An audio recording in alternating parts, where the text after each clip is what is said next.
Ya, baik. Eh, Bapak Surokim ini merupakan dekan dari Fakultas Ilmu Sosial dan Ilmu Budaya Universitas Trunojoyo, Madura, maaf.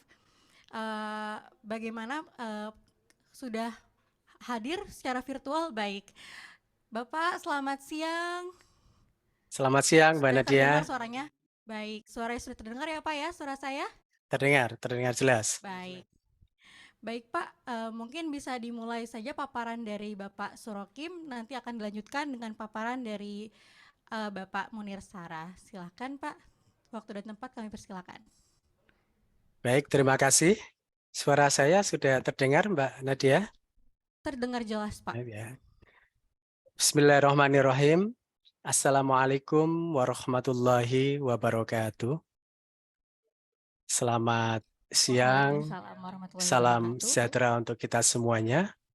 Yang saya hormati para narasumber, ada Bang Abdul Munir, Mas Slamet, alumni kebanggaan kami yang sekarang ada di DPR RI.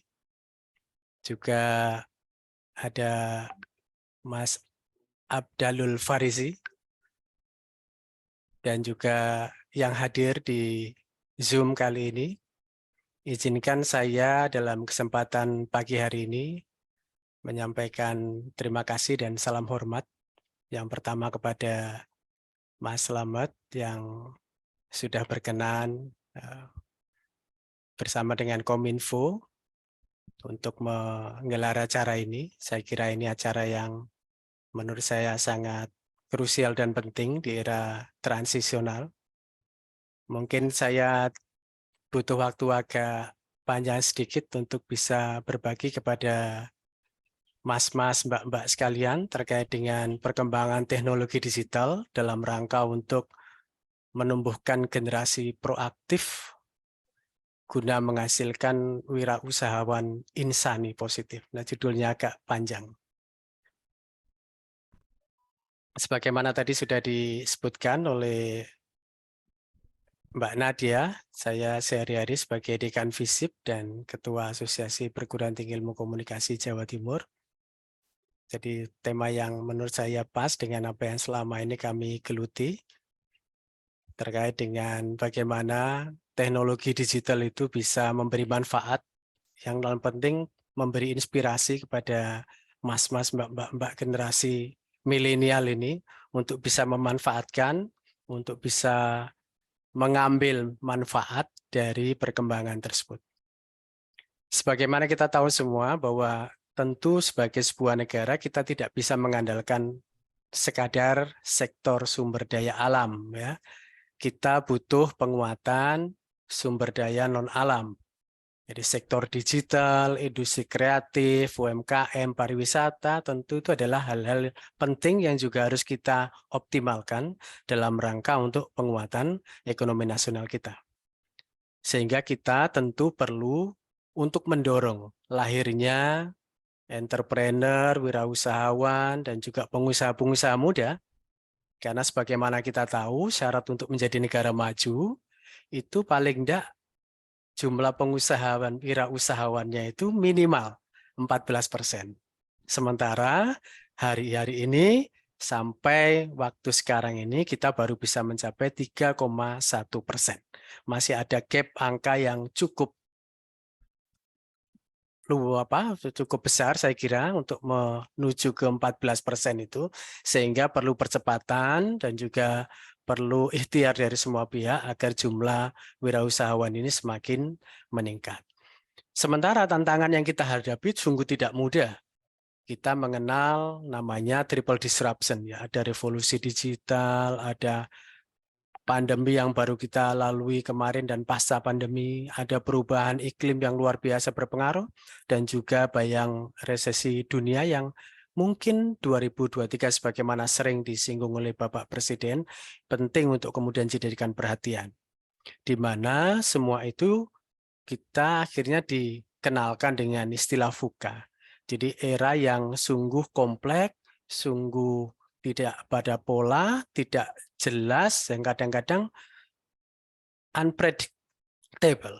Sehingga kemudian penting bagi kita untuk kemudian beradaptasi, memiliki kecepatan, dan membangun kolaborasi untuk membaca, terutama yang paling penting, mengadopsi ilmu masa depan, ya, atau yang sering kita sebut sebagai future science.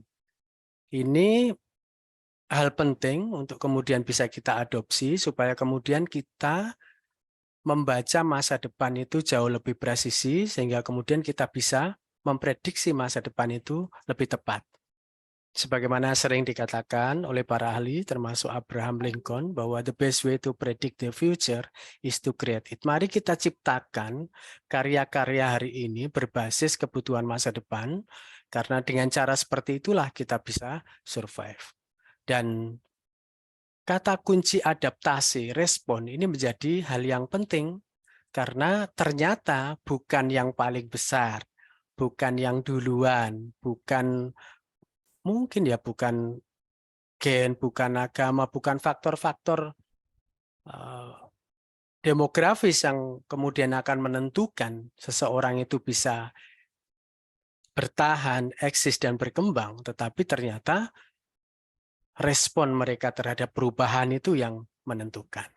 Sebagaimana dikatakan oleh Jack Ma bahwa kompetisi kita itu nanti tidak sekadar kompetisi ilmu pengetahuan, tapi kompetisi kreativitas, kompetisi imajinasi, kompetisi independent thinking, learning, dan itu nanti akan menentukan bagaimana kreativitas yang harus dibangun supaya kemudian bisa memanfaatkan, memperoleh advantage dari perkembangan lingkungan itu.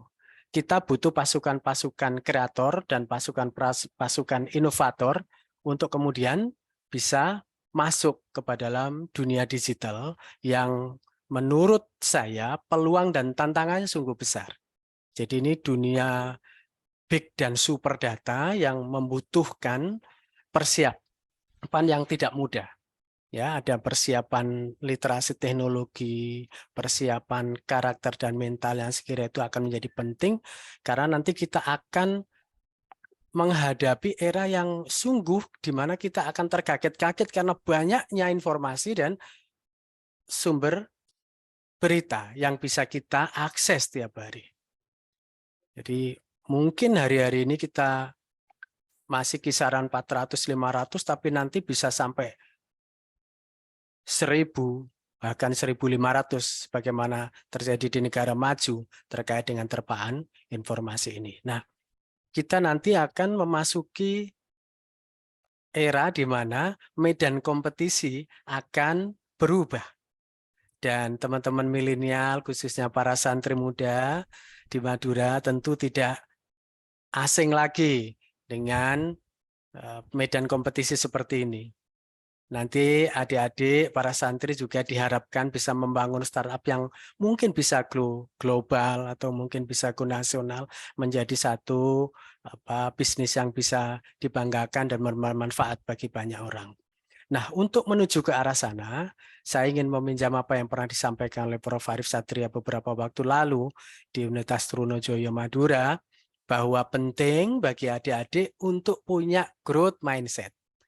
Jangan mengandalkan fixed mindset. Fixed mindset itu tipe orang yang mudah putus asa, mudah frustasi, mudah menyerah gitu ya. Tapi milikilah growth mindset di mana orang senantiasa tertantang untuk challenge ya, untuk mencoba hal-hal baru, untuk memiliki semangat untuk mengikuti perkembangan lingkungannya sehingga kemudian dia punya kompetensi, kapasitas beyond, di luar apa yang mungkin ada. Jadi bisa, mampu, itu harus terus ya diinternalisasi supaya kemudian adik-adik punya growth mindset. Kenapa growth mindset itu penting? Karena inilah yang akan menjadi atau membangun keyakinan diri. Dan keyakinan diri itu biasanya mampu menjadi sumber inspirator. Sehingga nanti adik-adik setelah terbangun yang pertama tadi, mindset growth tadi, Berikutnya tentu adik-adik akan menjadi pembelajar yang agile ya, pembelajar yang lincah karena ternyata belajar di era sekarang itu tidak seperti zamannya Pak Rohim dulu waktu kuliah. Tapi sekarang ini dibutuhkan kecepatan, dibutuhkan fleksibilitas. Dan sekarang ada istilahnya kampus merdeka, belajar merdeka, yang berbasiskan pada communication, collaboration, creativity, critical thinking, dan juga complex problem solving. Sehingga adik-adik nanti harus punya literasi data, punya literasi teknologi, punya literasi media, dan yang paling penting juga human relation untuk literasinya. Sehingga nanti kita bisa tidak sekedar menjalankan best practice, tapi juga akan menjalankan future practice. Kita berkali-kali juga terheran-heran ya, Gojek, Uber itu kan company transportasi besar ya, bahkan bisa dibilang terbesar di Indonesia, tapi mereka sebenarnya tidak punya aset kendaraan itu ya, kendaraan miliknya publik. YouTube juga kan ya, YouTube kan juga sebenarnya tidak memiliki konten, dia hanya menjadi owner dari media ya, yang kemudian diisi oleh publik. Demikian juga Bukalapak itu ya, dia tidak punya persediaan. Jadi dia menjadi retail yang besar di Indonesia ini sebenarnya no inventory gitu ya. Termasuk juga mungkin Traveloka yang sering kita gunakan. Dia tidak punya hotel, dia tidak punya real estate, tapi dia bisa berbisnis dari kolaborasi itu. Jadi kata kuncinya kolaborasi untuk best practice. Nah, kalau kita melihat tren seperti itu, kita bisa melihat betapa yang namanya inovasi itu terus bergerak seiring dengan perkembangan dan kecepatan ilmu pengetahuan dan teknologi. Karena itu, adik-adik semua, para santri yang saya hormati, kita juga harus bisa membaca kira-kira kebutuhan mendatang itu akan terjadi apa, gitu ya. Kita hari ini sudah diperlihatkan ada yang namanya flying car, ada kendaraan yang bisa terbang. Nah, ini mungkin cocok ya. Seperti Mas Slamet ini kan dinasnya di Jakarta sering macet. Jadi kalau pakai kendaraan ini bisa lancar. Sepeda di atas air, bagaimana ngecek semua kebutuhan berbasis Android ya, termasuk pertanian dan lain-lain. Future practice seperti ini penting untuk kita sadari. Gelang yang kemudian bisa apa ini? Menampilkan konten yang ada di smartphone kita ke dalam kulit kita ini bisa jadi medium ya untuk layar gitu. Lalu kemudian penemuan bola berisi air yang bisa kita makan gitu dengan bungkusnya dan bisa bertahan dan seperti laksana kita makan permen gitu. Terobosan-terobosan yang mungkin ya termasuk yang simpel-simpel seperti ini akan dibutuhkan. Jadi adik-adik itu bisa bayangkan ya, kadang-kadang kita di Soekarno-Hatta itu kan cukup jauh ya. Kita pindah dari gate satu ke gate yang lain. Kenapa tidak dipikirkan tas yang bisa dipakai sekaligus untuk apa? Untuk berlari gitu ya, untuk berjalan gitu. Dan termasuk yang bisa tas dengan bisa dikasih kursi. Saya kira teknologi tepat guna seperti itu adik-adik yang perlu difikirkan.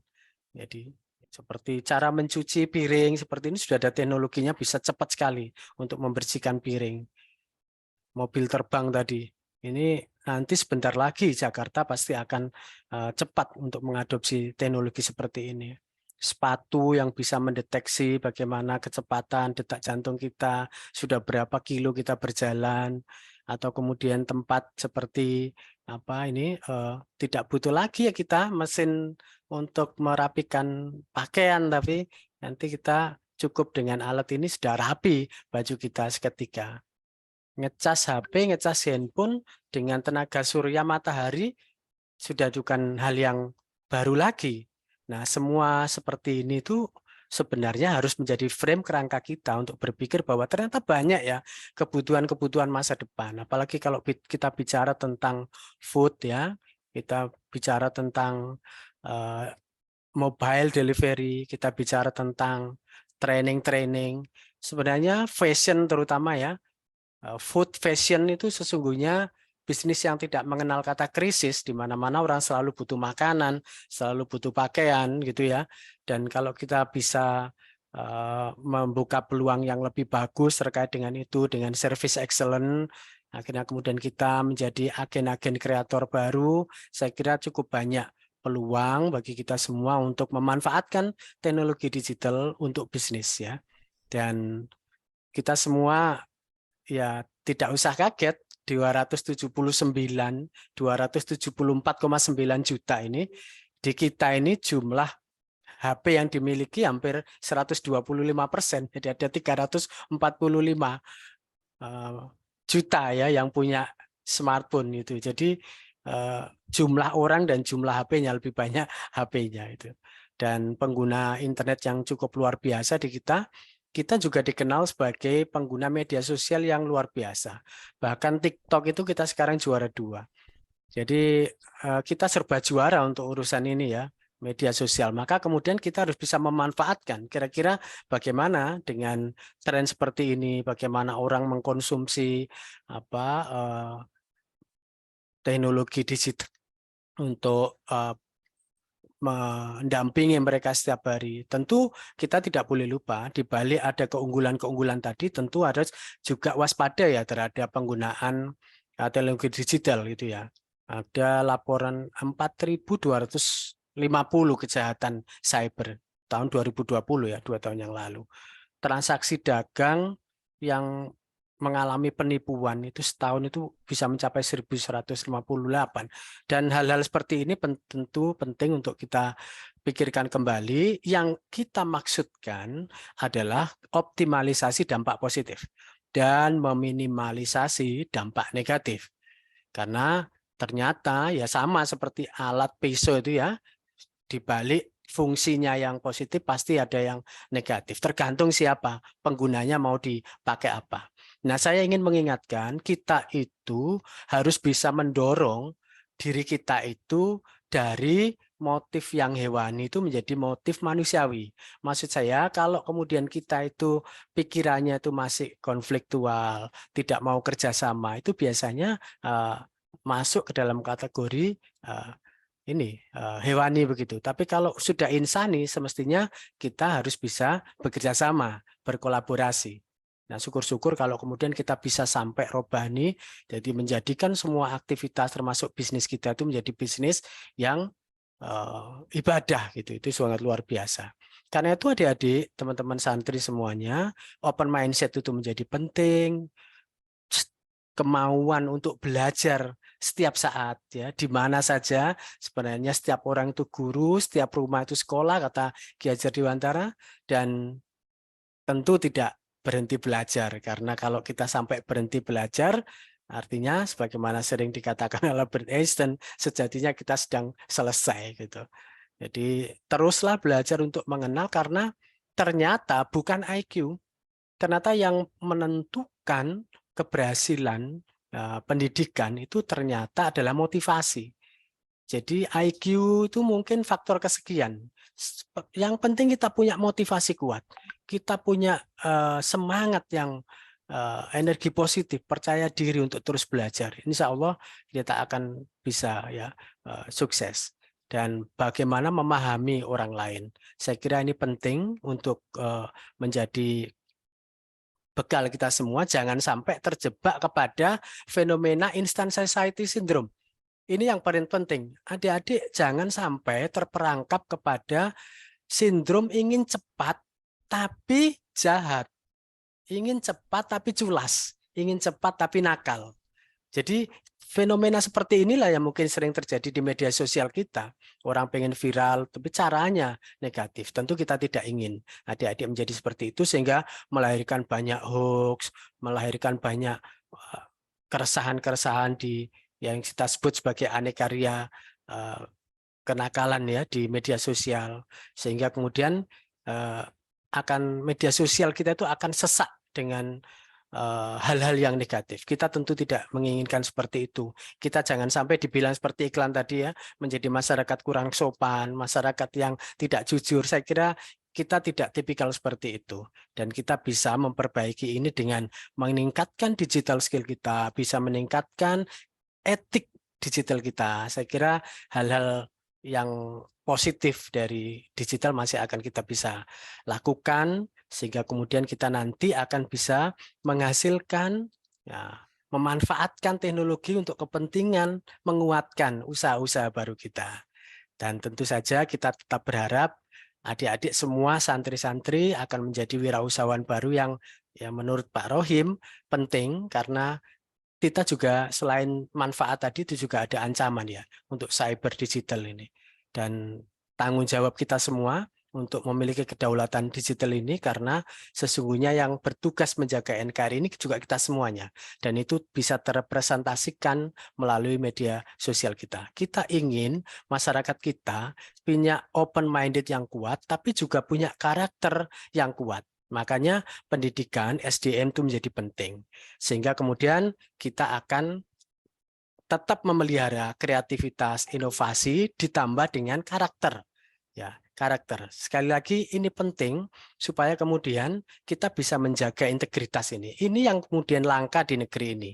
Menjadi teladan, bersikap positif, optimis, dan sebagaimana yang sering dikatakan oleh Prof. Arif Satria, ini menarik ya. Mungkin kita bisa kehilangan uang, tapi jangan sampai kehilangan karakter. Karena kalau kita kehilangan karakter, kita akan kehilangan segalanya. Dan kunci sukses dari 100 faktor itu, ternyata IQ itu baru pada ranking 21, urutan 21. Sekolah favorit itu 23 rankingnya. Menjadi lulusan terbaik itu lulusan 30. Nah, ternyata yang nomor 1 sampai 10 itu apa? Ternyata nomor 1 kejujuran. Nomor 2 disiplin, ya, kerja keras. Nomor 3 mudah bergaul. Nah, nomor 4 ini dukungan pendamping ini, suami, istri atau pacar itu yang suportif gitu ya.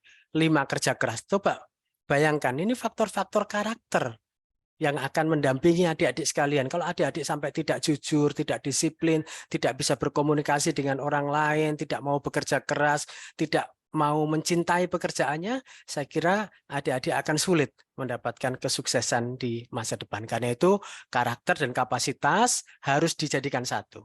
Jangan sampai kemudian kita mementingkan kompetensi, kapasitas, tapi karakter kita itu menjadi karakter orang tidak baik. Saya kira itu akan menjadi modal. Adik-adik, sekilas mungkin saya telah memakan waktu yang cukup banyak. Itu yang bisa saya sampaikan. Penting bagi kita semua untuk terus menyalakan motivasi kita. Jangan sampai mengumpat keadaan tanpa bisa memberi solusi. Terima kasih. Mungkin itu pematik dari saya. Selamat datang memasuki abad transformasi digital. Wallahu muwaffiq ila aqwamit thoriq. Wassalamualaikum warahmatullahi wabarakatuh. Waalaikumsalam warahmatullahi wabarakatuh. Terima kasih Bapak Surokim atas paparannya. Transformasi digital tentunya memiliki sisi positif dan negatif. Dan adik-adik sekalian, bagaimana kita sebagai manusia untuk mengambil sisi positifnya saja. Baiklah, tidak perlu berlama-lama, marilah kita sambut narasumber selanjutnya yang kebetulan hadir langsung di studio.